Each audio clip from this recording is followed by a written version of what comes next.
warahmatullahi wabarakatuh.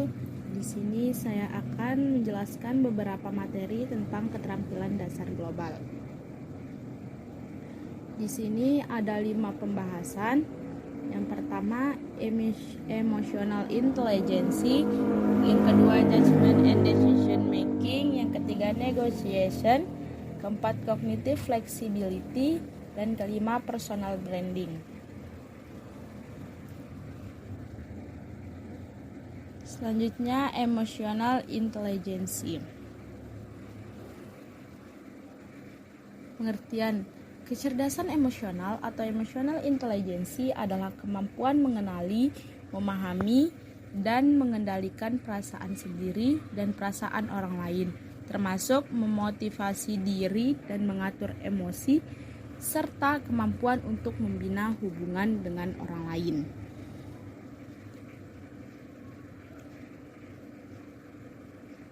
Aspek-aspek kecerdasan emosional ada 5. Yang pertama, kemampuan mengenali emosi diri. Yang kedua, kemampuan mengelola emosi. Yang ketiga, kemampuan memanfaatkan emosi secara produktif.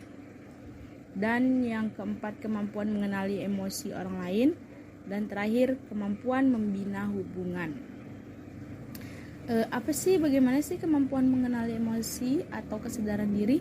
Kesadaran diri adalah kemampuan untuk mengenal dan memilah perasaan, memahami hal yang sedang kita rasakan dan mengapa hal itu kita rasakan, serta mengetahui penyebab munculnya perasaan tersebut, serta pengaruh perilaku kita terhadap orang lain.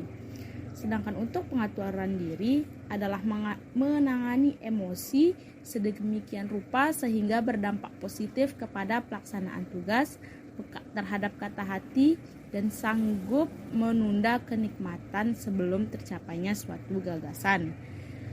Dan motivasi adalah menggunakan hasrat yang paling dalam untuk menggerakkan dan menuntut kita menuju sasaran, membantu kita mengambil inisiatif dan bertindak sangat efektif. Yang keempat, kemampuan mengenali emosi orang lain atau empati. Empati adalah merasakan yang dirasakan oleh orang lain, mampu memahami perspektif mereka, menumbuhkan hubungan saling percaya, dan menyelaraskan diri dengan bermacam-macam orang. Selanjutnya, kemampuan membina hubungan atau keterampilan sosial. Keterampilan sosial adalah menangani emosi dengan baik ketika berhubungan dengan orang lain dan dengan cermat membaca situasi dan jaringan sosial. Di sini ada 4 ciri-ciri kecerdasan emosional. Yang pertama, memiliki kemampuan untuk memotivasi diri sendiri dan dapat bertahan dalam menghadapi frustasi. Yang kedua, dapat mengendalikan dorongan-dorongan hati sehingga tidak melebih-lebihkan suatu kesenangan. Yang ketiga, mampu mengatur suasana hati dan dapat menjaga agar beban stres tidak melumpuhkan kemampuan berpikir seseorang. Dan yang terakhir, mampu berempati terhadap orang lain dan tidak lupa untuk berdoa. Sedangkan menurut UNO, kecerdasan emosional dibagi menjadi 5 ranah utama. Yang pertama, ranah intrapribadi, di mana kemampuan seseorang untuk mengenal dan mengendalikan diri sendiri. Yang kedua, ranah antar pribadi, yaitu ranah kecerdasan berhubungan dengan apa yang dikenal sebagai keterampilan berinteraksi.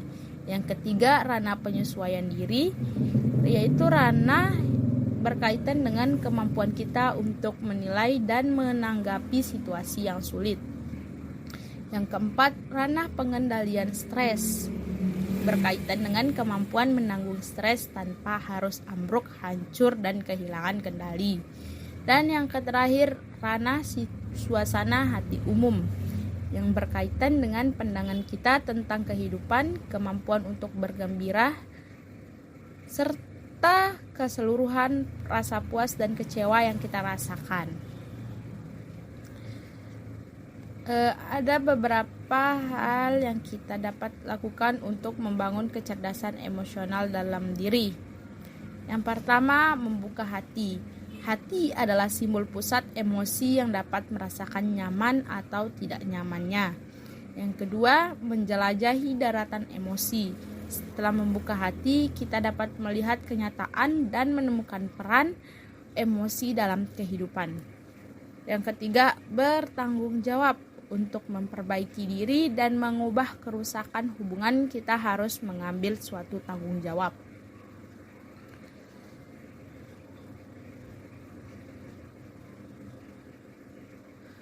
Faktor-faktor yang mempengaruhi kecerdasan emosional. Menurut mualifah, ada 4 faktor yang dapat mempengaruhi kecerdasan emosional dalam diri seseorang. Yang pertama, faktor otak. Kedua, faktor lingkungan keluarga. Ketiga, faktor lingkungan sekolah. Dan keempat, faktor lingkungan dan dukungan sosial.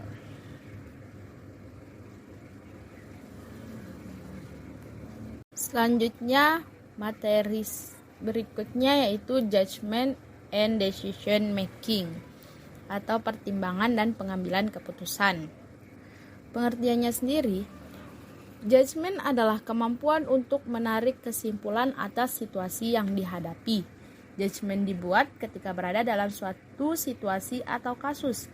Jadi, melalui kasus atau masalah tersebut, seseorang dapat mengolah pengetahuan-pengetahuan yang dimilikinya untuk mengambil kesimpulan.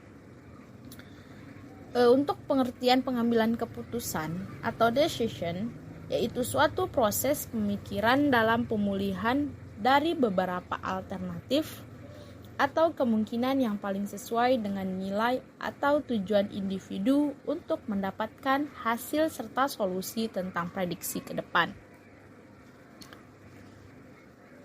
Fungsi pengambilan keputusan. Di sini ada 2 fungsi. Yang pertama, awal dari semua aktivitas manusia yang sadar dan terarah, baik secara individual maupun secara kelompok, baik secara institusional maupun secara organisasional.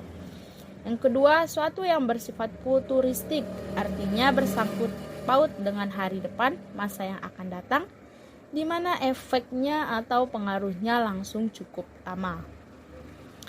Selanjutnya, tujuan pengambilan keputusan. Yang ada 2 tujuan. Yang pertama, yang bersifat tunggal, terjadi apabila keputusan yang dihasilkan hanya menyangkut satu masalah. Artinya bahwa sekali diputuskan tidak akan ada kaitan dengan masalah lain.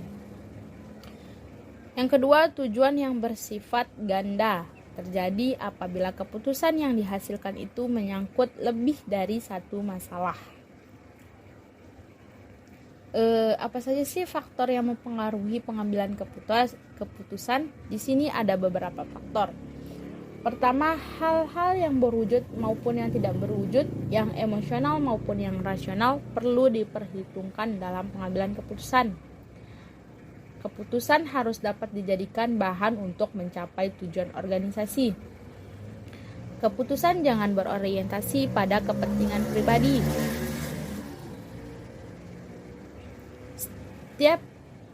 Jarang sekali pilihan yang memuaskan, oleh karena itu buatlah alternatif tandingan. Pengambilan keputusan merupakan tindak mental dari tindakan ini harus diubah menjadi tindakan fisik. Pengambilan keputusan yang efektif membutuhkan waktu yang cukup lama. Diperlukan pengambilan keputusan yang praktis untuk mendapatkan hasil yang lebih baik. Setiap keputusan hendaknya dilembagakan agar diketahui keputusan itu benar.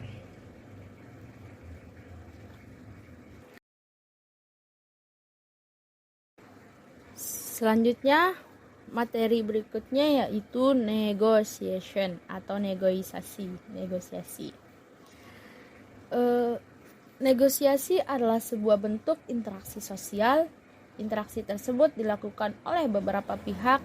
Tujuan dari interaksi tersebut adalah mencapai sebuah kesepakatan bersama. Di sini ada 5 tujuan dari negosiasi. Yang pertama, mencapai kesepakatan bersama. Yang kedua, mengurangi konflik dan perbedaan. Yang ketiga, saling menguntungkan beberapa pihak. Dan yang keempat, menyelesaikan masalah.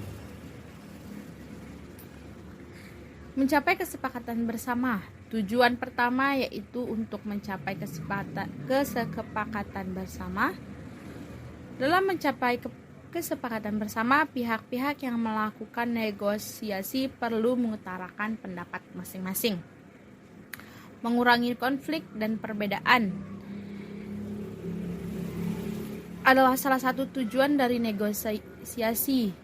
Pihak yang terlibat dalam negosiasi harus saling memahami posisi dari pihak lain. Saling menguntungkan.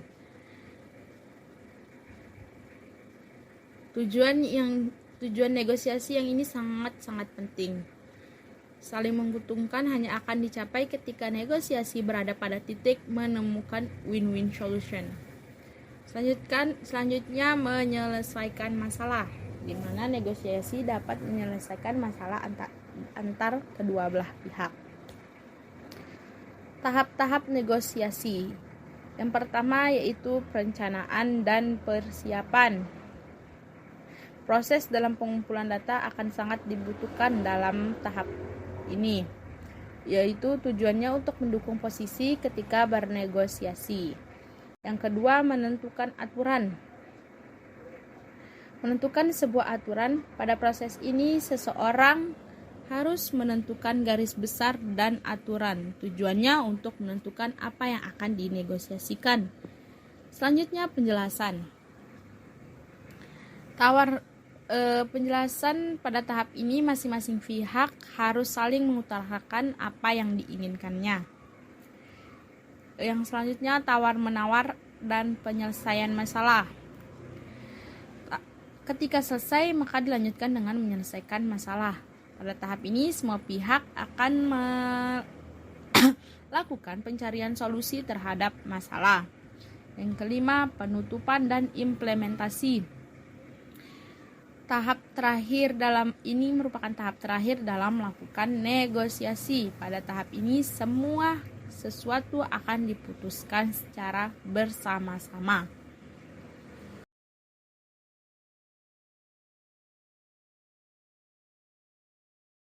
Materi selanjutnya yaitu cognitive flexibility. Definisinya, menurut American Psychological Association, mendefinisikan fleksibilitas kognitif sebagai sebuah kemampuan untuk menilai secara objektif dan bertindak secara fleksibel. Fleksibilitas kognitif juga dapat diartikan sebagai kemampuan seseorang dalam memahami dan menyadari beragam kemampuan pilihan dan alternatif secara serentak dalam suatu situasi tertentu. Dasar-dasar saraf fleksibilitas kognitif ada 3. Yang pertama, perkembangan. Seiring bertambahnya usia, anak-anak menunjukkan kemajuan fleksibilitas kognitif sebagai hasil dari perkembangan jaringan frontoparietal pada orang dewasa. Selanjutnya, penurunan fleksibilitas kognitif. Berkurangnya fleksibel kognitif dapat dijumpai di berbagai gangguan neuropsikiatri. Pengobatan potensial bisa jadi mengacu pada modulasi neurokimia, sedangkan remaja dengan anoreksia nervosa ditandai dengan penurunan kemampuan peralihan set tugas. Orang dengan ketergantungan tertentu juga dapat mengalami penurunan fleksibilitas kognitif. Hal ini disebabkan karena mereka tidak dapat menanggapi secara fleksibel sebuah rangsang yang terasosiasi dengan obat. Yang ketiga, penuaan. Lansia seringkali mengalami penurunan fleksibilitas kognitif. Hal ini terjadi karena penuaan otak dan menyebabkan perubahan secara fisik dan fungsional. Selanjutnya, implikasi bagi pendidikan dan pembelajaran umum. Yang pertama, aplikasi di bidang pendidikan. Fleksibilitas kognitif dan keterampilan fungsi eksekutif lainnya sangat penting dalam menunjang keberhasilan pembelajaran kelas maupun dalam kehidupan sehari-hari. Pendidik diharapkan mampu menyajikan pembelajaran yang mengacu pada kognitif tingkat tinggi, seperti bertanya kepada siswa terkait pemahaman konseptualnya. Ini juga menjadi esensi dari fleksibilitas kognitif. Sementara gaya mengajar yang mendukung tujuan ini akan mampu mendorong pemahaman tentang informasi yang kompleks dan nonlinear. Selanjutnya, dampak pada pengajaran dan desain kurikulum. Aplikasi untuk pendidikan guru berisi rekaman video dari guru terampil yang dapat dipelajari oleh guru pemula, di mana sesi ini membuat instruksi video.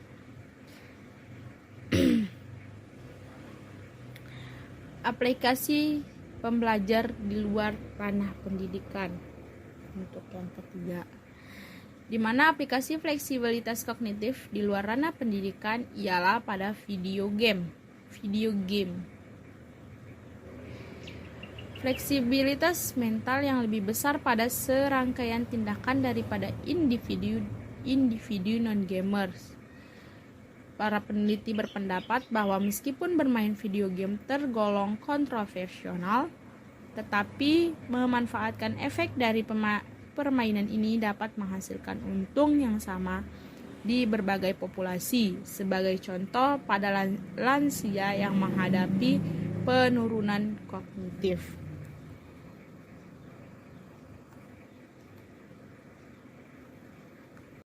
Materi selanjutnya atau materi terakhir yaitu personal branding. Personal branding adalah praktik untuk mempromosikan diri, karir, dan pencapaiannya sebagai sebuah merek. Personal branding adalah proses mengembangkan dan mempertahankan reputasi serta kesan individu. Jadi bisa kita katakan jika personal branding adalah cara kita dalam mempromosikan diri sendiri. Di sini kita ingin dikenal sebagai apa menjadi sangat penting. Ingat, branding diri sendiri ini menceritakan kisah kita dan kesan yang didapat orang dari reputasi kita. Tujuan dan manfaat personal branding. Jika orang mengenal kita, apa yang akan terjadi? Banyak orang yang lebih mempercayai kita. Bukan hanya itu, branding personal yang kuat sangat membantu kita untuk memperoleh kredibilitas, relasi baru, dan bahkan kesempatan baru hingga lebih dikenal baik secara personal maupun profesional. Personal branding adalah hal yang bisa bantu kita untuk meyakinkan siapapun bahwa kita adalah yang terbaik di bidang yang kita geluti. Bagaimana cara membangun personal branding? Di sini ada 5 cara. Yang pertama yaitu tentukan tujuan brandingmu. Ketika seseorang bertanya, apa tujuan kamu ingin dikenal orang lain? Maka pertanyaan tersebut bisa lebih mudah dijawab ketika kamu sudah memahami beberapa pertanyaan. Kamu pasti akan menggemari salah satu orang dengan branding personal yang sudah kuat. Itu bisa dijadikan tokoh inspirasimu. Selanjutnya, tampilkan citra diri sesuai portofolio. Walaupun pada dasarnya pencitraan itu bisa berarti positif maupun negatif, tergantung bagaimana cara kita menyikapinya. Ketika branding kita tidak sesuai dengan kenyataan, tentu itu menjadi pembohongan publik. Yang ketiga, mulai membuat website pribadi. Dengan website, kita bisa lebih mudah dikenal dan dipercaya. Orang yang memiliki website pribadi dianggap lebih profesional, terutama isi dari websitenya sesuai dengan tujuan membuat branding personal dan portofolionya. Selanjutnya, membuat konten yang bernilai dan optimasi sosial media. Konten menjadi alat untuk mengkomunikasikan dan memasarkan semua nilai dari personal brand kita untuk lebih dikenal oleh orang lain, baik melalui sosial media, website, atau media yang lainnya. Yang terakhir yaitu bangun networking dan saling berkolaborasi. Membangun networking sangat penting dalam cara membangun personal branding. Dengan membangun networking, kita bisa bertemu dengan teman baru, partner kerja baru, peluang kerja yang lebih baik yang secara tidak langsung akan membantu kita untuk mengembangkan branding diri. Kolaborasi juga sangat penting. Kita bisa menemukan partner kolaborasi dengan membangun networking yang sangat luas.